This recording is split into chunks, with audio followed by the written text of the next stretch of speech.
Chapter 28. The door to the huge throne room bursts open.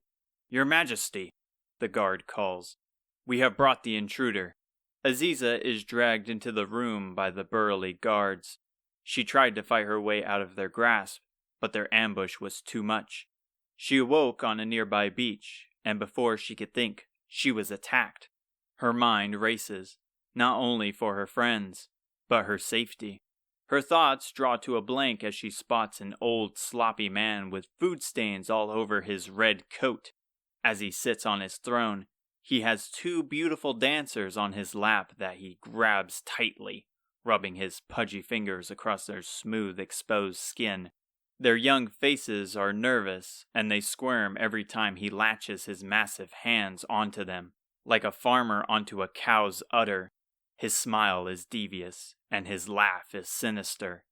It makes Aziza sick. "Good. Bring them in," he answers with a gurgling deep voice, revealing his yellow-stained teeth. They toss her cold body by the black boots of the king. She smacks the floor and splashes ocean water from her drenched cloak onto the shining tile. She gathers herself, but doesn't have the strength to rise. She tilts her head up, only to spot the king eyeing her down like a piece of succulent meat. "Aren't you a pretty little thing?" he coos. "That soft skin and that silver hair. You would make a wonderful addition to my ladies." He's practically frothing at the mouth. His cracked lips quiver. She's disgusted by the suggestion and forces herself back up. The thought of being submissive to him has her on the verge of vomiting. "What's wrong with you?" she spits out. "You are a disgusting piece of vile." He reaches out his massive hand, grabbing her chin, silencing her. His hand is dry and coated in scabs. "And feisty, too," she breathed out, his breath smelling like horse manure. She snaps away and gags. "Get away from me!" She draws a knife from her cloak.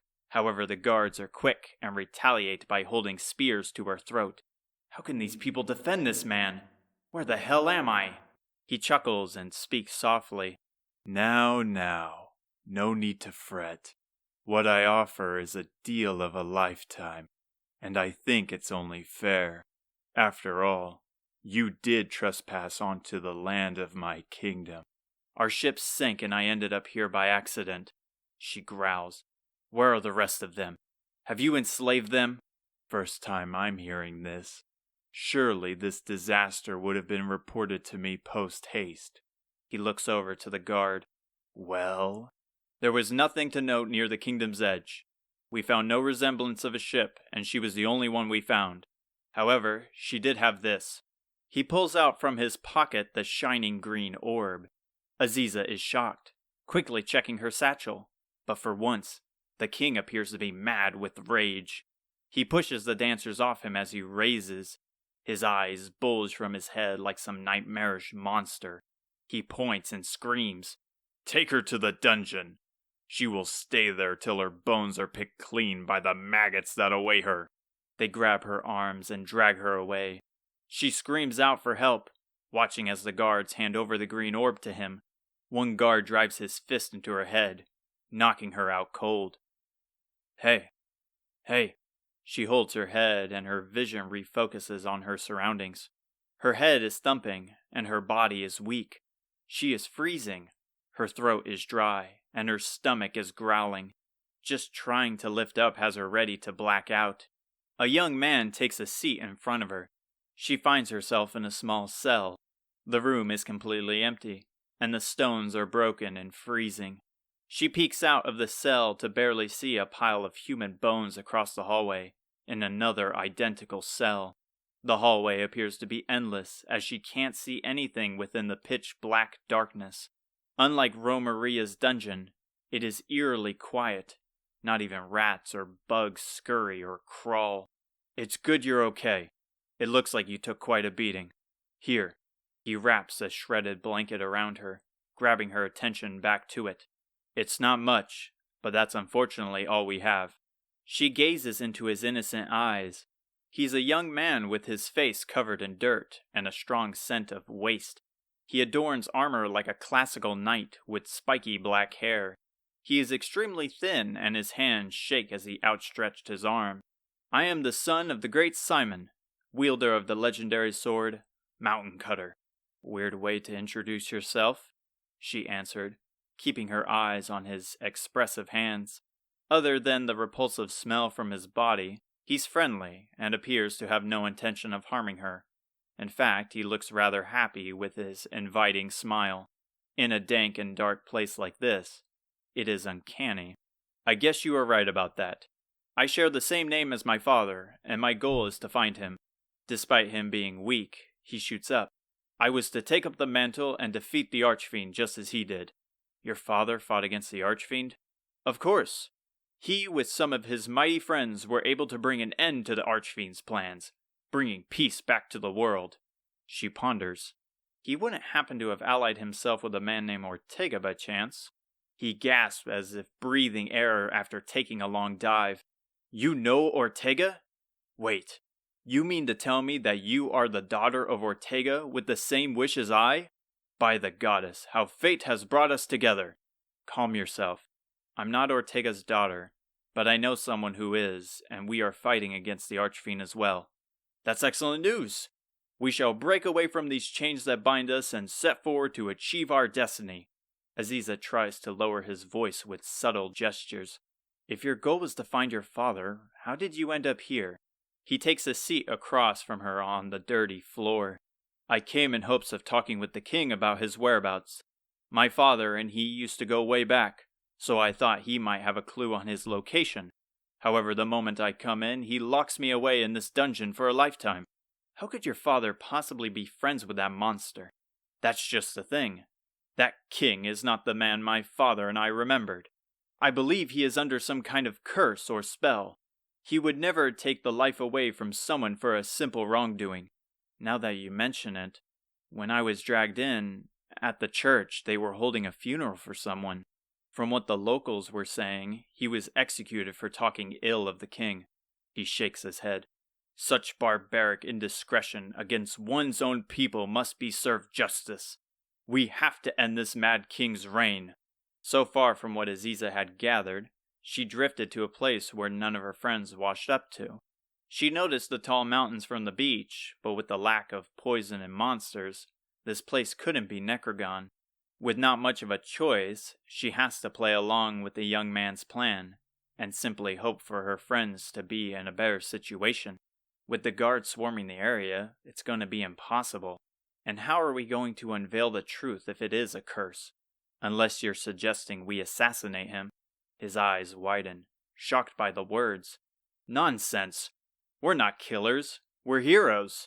He leans in, finally whispering as Aziza has been doing. I have spent 6 months planning on my escape, but I think with you here we might have a chance. I'm listening. We should keep hush for now, but once the night arrives we will execute the plan. Hold a moment. I want details. Where are we and why should I trust you? He smiles with confidence. Firstly, we are in my hometown, Minoza. And secondly, you and I share the same goal. We both seek the 6 orbs. Heavy boots echo closer. The guard is making his rounds.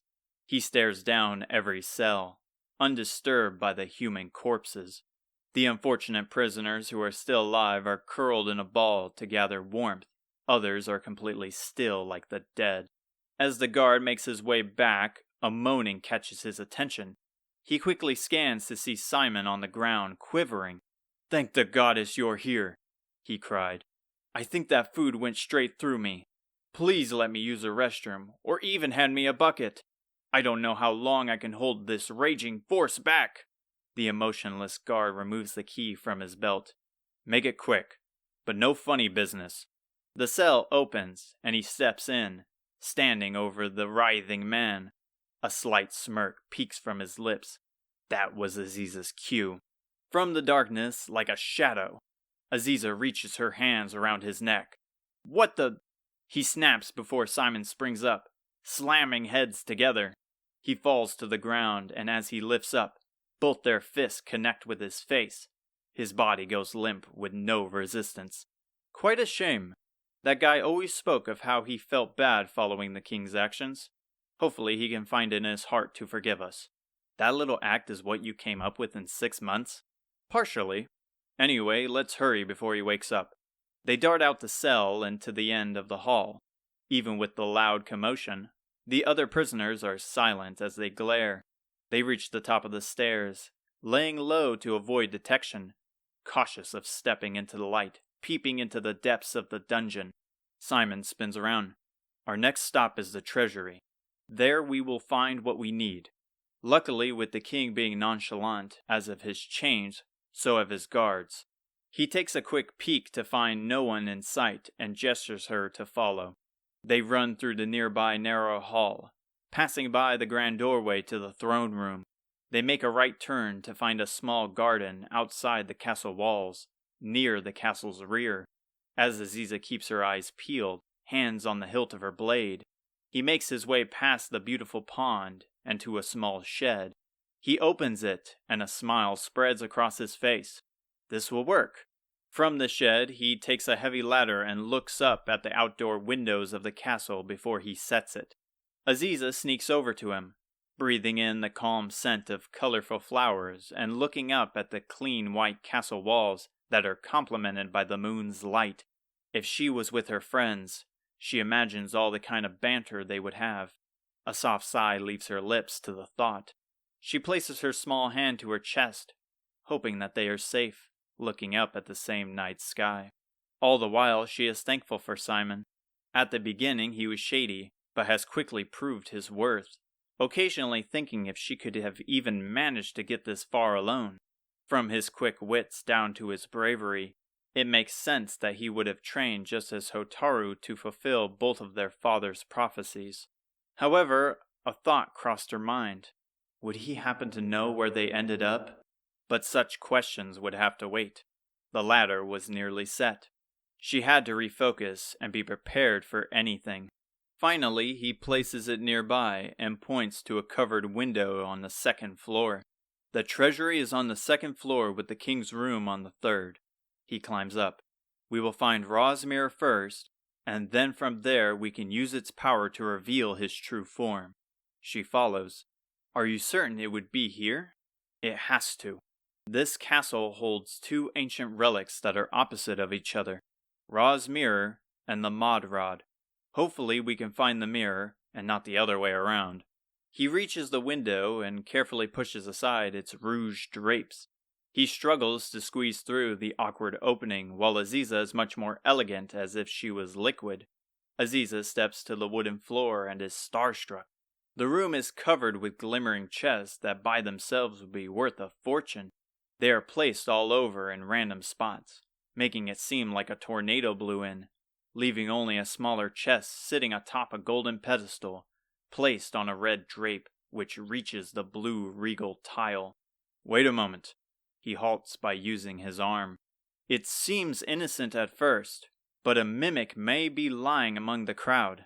What is that exactly? Devilish things. They disguise themselves as chests to attack unsuspecting adventurers. You stick your hand near one and it will reveal its sharp teeth, taking your arm for making a wrong choice. Do you think it's the one in the middle? She asks, peeking at the innocent chest. His eyes close as he ponders. You would think it unlikely, as it's the one front and center. But maybe the king knows that, and it is a mimic. Or perhaps he knows that I would think that, and so it's not a mimic. However, maybe he knows that I know that... Found it, Aziza said, opening another chest to find a shining mirror. He shoots up with shock. All the chests are open, and in her hand she holds a golden mirror. Where did you find it? Well, it wasn't the center chest. That one has a few coins, same as a lot of the others. It was actually under the pedestal covered by a cloth. Here, I also found this for you. She hands him a clean steel sword and pockets the gold for herself. Clever man, that king. Wait, but I told you of the mimic. You should have been more careful. I understand your concern, but time isn't exactly on our side. I just took a page from Isamu's book, and if we found one, we would deal with it. Isamu? Is he some sort of special someone? He is special to me, but he's just a good friend. He pumps his arm and whispers, "Yes!" He clears his throat. "Now with the mirror, we shall expose the king for who he really is." He leads back to the ladder, climbing up to the 3rd floor. The cool breeze picks up, slightly swaying the ladder. Again he pushes aside the curtains, and loud, unsettling snoring reaches them. Carefully he steps onto the carpeted floor, with Aziza shortly following. Once her weight is off the ladder, the wind takes it and it slams into the dirt. They freeze as the metal echoes for what felt like minutes. Thankfully, the king stayed asleep. They inch over to the side of his oversized bed. He smells of days-old food. His outstretched body is spread across the entire surface, and his pillow is covered in drool. They give each other a nod, and she lifts the mirror to his large face. They glance at the mirror in horror to find a reflection to be a massive, grotesque troll. He has rashy orange skin, fat rolls all over its body, pointy ears, a large oval head, and a long green slimy tongue hanging off the bed. The mirror shines with a blinding flash, and the king transforms into the troll. The troll's bulging eyes lift, but his voice is the same. "You dare barge into my quarters?" He takes his crusty giant feet with overgrown black toenails and slams them to the ground. The room shakes with each step. He stands as high as the rich chandelier that hangs over the bed. From his torn brown loincloth, a brown club with spikes is withdrawn. "It seems you have learned too much. The Archfiend must not know of this blunder." The troll slams his club into the ground, cracking the floor as a flaunt of power. Simon draws his new sword. Aziza does the same with her knives. "Let's end this and bring peace back to the people of Minoza." Aziza agrees with his words. This will be revenge for the distraught he has caused her. Her blood boils. Her eyes narrow. "You can never be forgiven. I will happily send you back to the hell from which you came." He lunges forward, cutting into his thick skin. Aziza with a knife flying with him. However, the monster simply laughs as their strikes are repelled as they bounce back. Aziza jumps onto him, springing off his limbs to reach his head. She impales a knife deep in his skull, but he doesn't flinch. He grabs her tight with his offhand. He squeezes her small frame, compressing her like a stress toy. "You're such a cute little thing when you wiggle around," he moaned, bringing his tongue close to her face. "Hearing you scream would please me more." He crushes her bones and she cries out in pain. Her organs smash together like trying to squeeze juice from an orange. Her screams grow into yells. Her usual calm and collected mind bellows like a bloodthirsty savage. "You will die in this hall. I will sever your head from your disgusting body." Simon stabs again to his body, but no matter how many times, he won't budge. He shouts with rage and plunges his sword deep into his skin. As the strike pierces through, the roof breaks open and something covered in a blinding blue light drops onto the troll's head like a meteor. Dust from the roof scatters across the room, and Aziza is finally let go. The troll crashes to the floor, dazed and confused. Aziza, with a war cry to rival a vicious beast, charges the fallen troll. She jumps past his fat gut, holding a knife in each hand. She drives her blades into his face with the strength and speed of a ruthless killer, relentlessly stabbing into his mouth, eyes, skull, tongue. Nothing was safe from her wrath. In the midst of the troll's ghastly screams, along with hers with every plunge, she can't bring herself to stop. Every gash and scream is music to her ears. She promised him a painful death, and she wasn't about to break that vow. Her brutality goes for several seconds, the troll no longer resisting. Finally, the release of death saves him as a white light takes him. Simon tries to hold her back. "Ease yourself. It's over. He won't bring harm to anyone ever again." Tears flood her eyes. The thought of a bigger creature has her seething with rage. Baramos will pay for this. No one should have to suffer what these vile monsters have done. To me or to anyone. And he will. We will fight to vanquish him for good this time. But please take a moment to relax. Anything more will be careless. She drops her knives to the floor from exhaustion, and their metal sound rings as they clang together. A soft voice groans from the fading dust. They look over to see a young man in a familiar coat. Without a thought or caution, she runs over to him, holding him soundly. Finally, she can breathe easily. You're okay. I didn't know where you were. I tried to hold out hope, but I was starting to think you drowned when they said no one else was found. She holds Fedir tight, his warmth comforting, aiding her in forgetting the awful torment she had to endure. Rest your eyes, Aziza. I was worried too. If it wasn't for the help of so many, I don't know if I could have found my way, but I'm so happy I did. How did you find us? I used a chimera wing. It felt impossible to see anything, and it was only with the use of the echo flute that I found a light. At that point, I held the goddess by my side and dove straight in, though I was hoping not to crash into any buildings. The echo flute must have guided you to the orbs then, Simon announced. It seems that what that troll was holding was a death sentence waiting for him. They look back to see Simon holding the green orb in one hand with a white staff in the other. He hands them back the orb.